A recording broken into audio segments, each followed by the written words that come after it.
ni pa ni sa ni pa ma ga ma pa ga ni re sa ni ga pa ma ga ma re sa ni sa।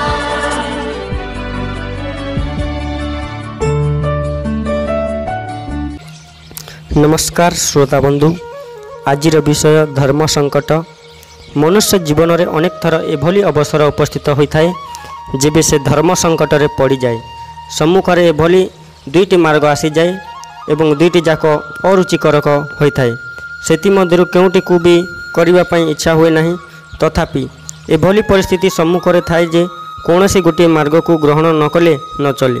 ए संबंध में केतेक लोकोक्ति अच्छी जहाँकि दो घाई रे पड़वा एणु माइले गोहत्या तेणु माइले ब्रह्म हत्या, षंड मारिले मली षंड को माइले मली, पाटी रे पशिची गरम क्षीर ना ढोकी होउची ना पी होउची आदि अनेक लोकोक्ति जनसमाज रे प्रचलित, जहाँ सूचित करिथाय जे एभली द्विधा सम्मुखरे प्राय उपस्थित होइथाय और ताहार समाधान खोजिबारे बुद्धि विचलित होइथाय।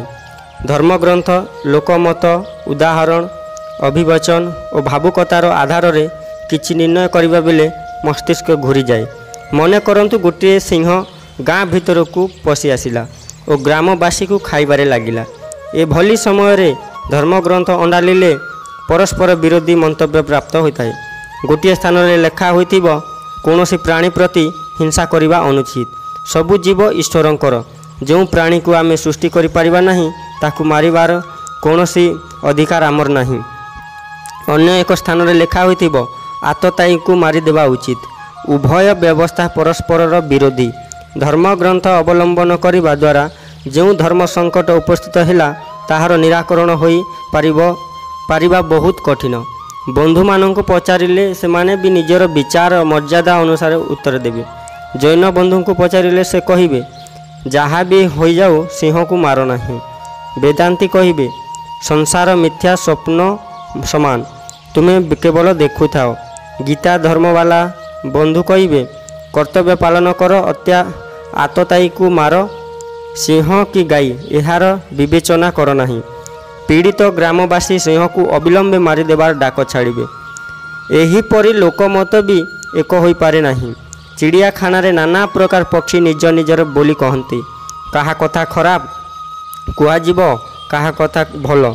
कौनसी वस्तु जेते भल हेले भी सबु लोक ताहार समर्थक होई पारिबे नहीं। आज अनेक भारतीय स्वराज्य भली सर्वोपयोगी जीवन तत्वर मध्य विरोधी दृष्टिगोचर होई पारंती। कंसेई खानार कुकुर निजर मांस खंडक ठारू अधिक उत्तमता अन्य कौनसी वस्तुरे देखि पारंती नहीं। एहीपरि लोकमत मध्य सर्वसम्मति रे कौनसी कथार समर्थन करि न पारे। तेणिकी ताहा जेते उत्तम होई थाउ ना काहेकि सेहीपरि खराबरु अति खराब कथा पक्षधर लोके मिली जाती। जे कौनसी कथार अनुकूल उदाहरण तो मिली पारिबो। साधारण मनुष्य कथा छाड़न्तु, बड़ बड़ंक ठारे भी दुर्गुण खोजी बाहर करा जाई पारे। ब्रह्माजी निजर कन्या प्रति आसक्त होई ता सहित बलात्कार करिबा पई प्रस्तुत होई गले। चंद्र गुरुपत्नी को देखि विमोहित होई गले। इंद्र अहल्याक सहित कुकर्म करिथिबा कथा प्रसिद्ध अटे। विष्णु छलपूर्वक जलंधरर पत्नीर पतिव्रत नष्ट करदेले। व्यासजी कैवर्त्य कन्या प्रति, विश्वामित्र मेनका वेश्या प्रति आसक्त हेबार वर्णना मिली थाए। रामायण पढ़िथिबा लोके नारद किपरि मोहग्रस्त होई भक्ति भाव छाड़ी विवाह पाई व्याकुल होई उठिथिले से कथा जानिथिबे निश्चय। राक्षसंक पक्ष समर्थक सहायक शुक्राचार्य और कौरवंकर सहायक द्रोणाचार्य विद्वान थिले। बलि सहित भगवान बामन छल करथिले। बाली को भगवान राम बुदा आड़ुआल रे लुचि रही अनीतिपूर्वक मारिथिले। एहीपरि बड़ बड़ंक ठारे दोष देखा जाउथिबा बेले अत्यंत छोट श्रेणीर व्यक्ति मध्य उच्च चरित्र पालन करिथिबार देखा जाए।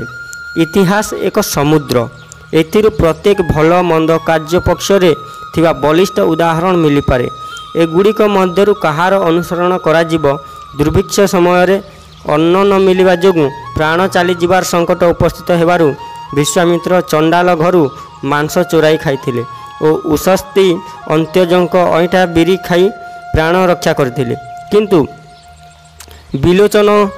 ବିଲୋଚନଙ୍କର ଏଭଳି ଉଦାହରଣ ବି ରହିଛି ଯେ ଅଭକ୍ଷ୍ୟ ଭକ୍ଷଣର ଅବସର ଉପନୀତ ହେବାରୁ ପ୍ରାଣ ପରିତ୍ୟାଗ କରିଦେଇଥିଲେ। ଏମାନଙ୍କ ମଧ୍ୟରୁ କାହାର ପକ୍ଷକୁ ଠିକ୍ ମାନିବା ଓ କାହାର ଭୁଲ ଏହା ନିର୍ଣ୍ଣୟ କରିବା ସାଧାରଣ ବୁଦ୍ଧିର ବ୍ୟକ୍ତିଙ୍କ ସକାଶେ ବହୁତ କଷ୍ଟକର। ଅଭିବଚନ ଗୁଡ଼ିକ ସ୍ଥିତି ମଧ୍ୟ ଏହିପରି। କେତେକ ବିଦ୍ୱାନ ବଡ଼ ପ୍ରଚଣ୍ଡ ତର୍କର ସହିତ ଗୋଟିଏ ସିଦ୍ଧାନ୍ତର ପ୍ରତିପାଦନ କରନ୍ତି, କିନ୍ତୁ ଅନ୍ୟମାନେ ଉଗ୍ର ପ୍ରମାଣ ଗୁଡ଼ିକ ଦ୍ୱାରା ସେହି ସିଦ୍ଧାନ୍ତର ଖଣ୍ଡନ କରିଦିଅନ୍ତି। ପ୍ରଜାତନ୍ତ୍ର, ସାମ୍ୟବାଦ, ଫାଶୀବାଦ, ପୁଞ୍ଜିବାଦ ଆଦିର ପ୍ରତିପାଦନରେ ଯେଉଁ ତର୍କ ଆଧାର ପ୍ରସ୍ତୁତ କରାଯାଏ ସେଥିମଧ୍ୟରୁ ସତ୍ୟତା ବାହାର କରିବା ସାଧାରଣ ପ୍ରଜ୍ଞାର କାମ ନୁହେଁ। ପୁଣି ଭାବୁକତା କଥା କ'ଣ କହିବା?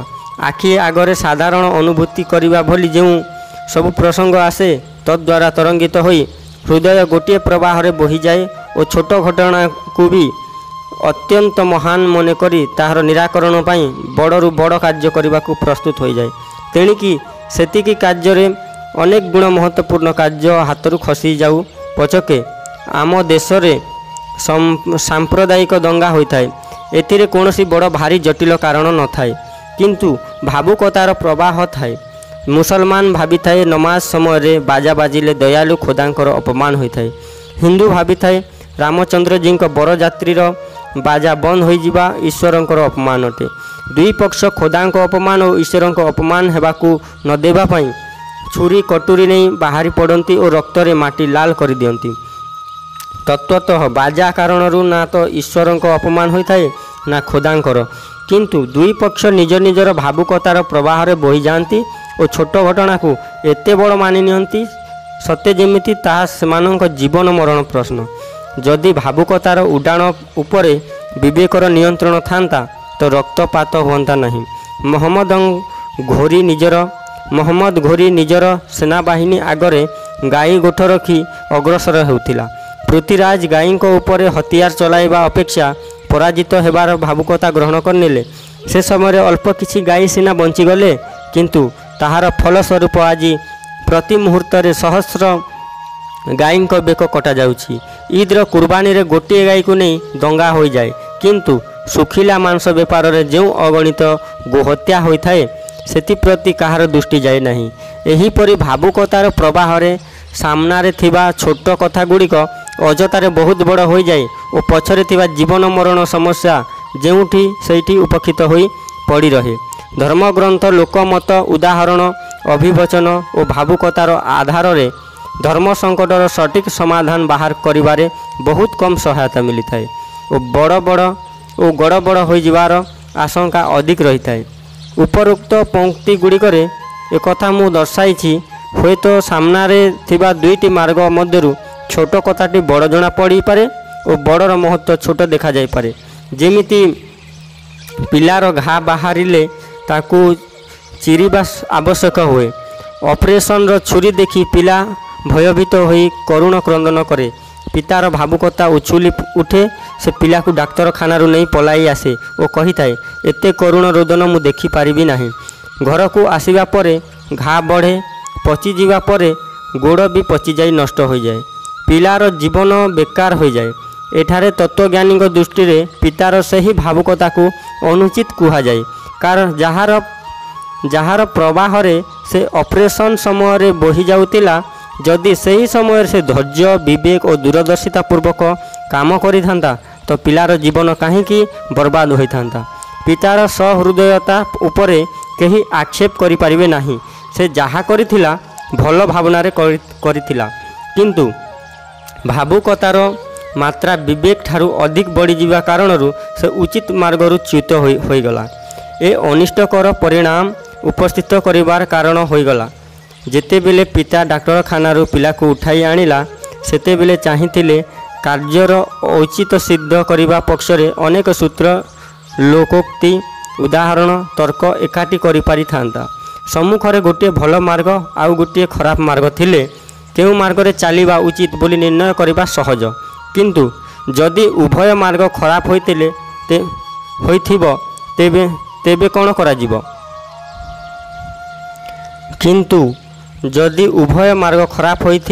ତେବେ କ'ଣ କରାଯିବ? ଏହା ନିଶ୍ଚୟ କରିବା କଠିନ। एहीपरि दुईटी भल मार्ग मध्यरु केउटिकु बछाजिब यह मध्य जटिल प्रश्न अटे। एही जटिल मार्ग को धर्म संकट कहती। वर्तमान से सबु धर्म संकट गुड़िक विषय विचार करिबा जहाँ स्वयं निजर समस्या गुड़िक संबंध में उपस्थित होता है। आमे बड़ परिश्रम करी पैसा रोजगार करूँ पुणी से पैसा पोशाक तैयारी करूँ कारण पैसा ठारू पोशाक अधिक लाभदायक। शरीर को ठंडा गरम रक्षा करने पोशाक पिंधा जाए कारण पोशाक ठारू शरीर रक्षा अधिक मूल्यवान। शरीर सुख सकाशे अन्य सबू सुख तुलन में मूल्यवान पदार्थ सबू तुच्छ होता है। लोके शरीर सुखर आराधन लगिछंती किंतु शरीर ठारू भी उच्च कौनसी वस्तु थिबा कथा भूली जाउछंती। वस्तुत आत्मा शरीर ठारू उच्च। आत्मार आनंद सकाशे शरीर बा ताहाकू प्राप्त होउथिबा समस्त सुख तुच्छ। मनुष्य तार दैनंदिन जीवन रे पादे पादे बहुत पाई अल्प त्यागर नीति ग्रहण करिथाय किंतु अंतिम स्थान को आसी से समस्त प्रयास भूली जाए। जेपरि शरीर सुख निमंते पैसा त्याग करा जाए सेहीपरि आत्म सुख निमंते शरीर सुखर त्याग करिबारे लोके द्विधा करती। यह माया अटे। पाठके एकथा भल भावरे जानती जे अन्याय अनीति स्वार्थ अत्याचार व्यभिचार चोरी हिंसा छल दंभ पाखंड असत्य अहंकार आदि द्वारा कौनसी व्यक्ति धन संग्रह करिपारे भोग पदार्थर संचय करिपारे इंद्रिय गुड़ी को किछि क्षण पर्यंत सुख दे पारे किंतु आत्मसंतोष लाभ करिपारे नाही। एही पाप कर्म गुड़िकर आध्यात्मिक प्रतिक्रिया द्वारा अंतकरण उपर जो असह्य भार जमा होता है से निर्मित आत्मा प्रति मुहूर्त चित्कार करिथाए और वेदना उद्विग्नता एवं अशांतिर अनुभव करिथाए। पापी मनुष्य बाहर लोकंकु सुखी और भाग्यवान देखागले मध्य तार भीतर स्थिति सहित परिचित लोके से गरीब और अभावग्रस्त लोकों अपेक्षा बहुत नीच श्रेणीर जीवन यापन करुथिबा कथा जानी थांती। सुप्त जाग्रत अवस्था ताकू घड़िए भी शांति मिले नहीं। पाप वृत्ति गुड़िक पिशाचिनी माने तार मन मशाणी रे खपुरी रे परिपूर्ण रक्त पी पी नाची थांती और सही तांडव नृत्य को देखी देखी पाप पीड़ित व्यक्तिर पाटी खनई जाए। निज रचित कुंभीपाक नरकरे से स्वयं बिली बिले थाए। निज खोदित बैतरणी रे से निजे उबुडुबु होता है। अशांति हाहाकार व्याकुलता उद्विग्नता बास यह तार परिवार होता है। से गुड़िक मध्य से निज जीवन को गोली होता है। आत्मसंतोष आत्म आनंद को से अभागा जानी भी पारे नहीं। जड़े चरित्रवान व्यक्ति को देखंतु से सचोट सत्य परोपकार दया उदारता नम्रता सहानुभूति सेवा सहायता प्रेम प्रसन्नता आदि उत्तमोत्तम पुण्यर भावना गुड़ी को निज मध्य धारण करिथाए। सचोट पूर्ण होई शुद्ध आचरण करिथाए। ता चरित्र उपरे अंगुली उठाइबा पाई कहार साहस हुए नहीं।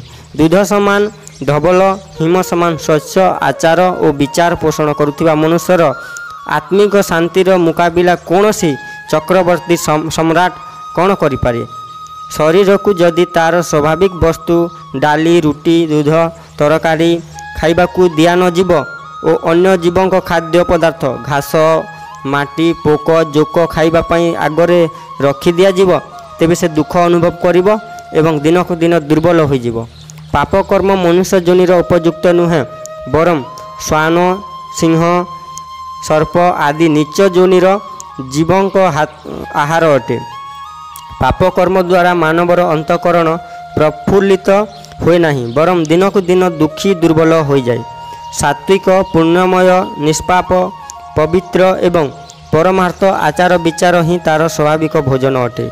यही आहार द्वारा आत्मार क्षुधा मेंटी थाए और बल प्राप्त करी से तार महान यात्रा को आग को बढ़ाई थाए। एक पक्ष रे पाप कर्म द्वारा शरीर सुख मिली थाए अन्य पक्ष रे पुण्य कर्म द्वारा आत्मसुख लाभ होता है। विवेक बुद्धि होता है विवेकर वृद्धि होता है। बहुत पाई अल्प त्याग कर। नाशवान शरीर क्षणिक लालसा गुड़ी को तृप्त करने अपेक्षा स्थायी अनंत सच्चा आत्मसुख प्राप्त कर। शरीर को कष्टकर स्थिति रे रहिबाकू पड़ू पचके सद्वृत्ति गुड़िकर द्वारा प्राप्त होउतिबा सच्चा सुख को हाथरू खसी जीवाकू दियो नहीं। ଖପରାକୁ ଛାଡ଼ ଓ ସ୍ୱର୍ଣ୍ଣ ମୁଦ୍ରାକୁ ଗ୍ରହଣ କର, ବହୁତ ପାଇଁ ଅଳ୍ପ ତ୍ୟାଗ କର। ନମସ୍କାର। ଆଜିର ବିଷୟ ଏଠି ସମାପ୍ତ ହେଲା।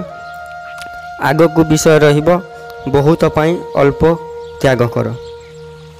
ନମସ୍କାର।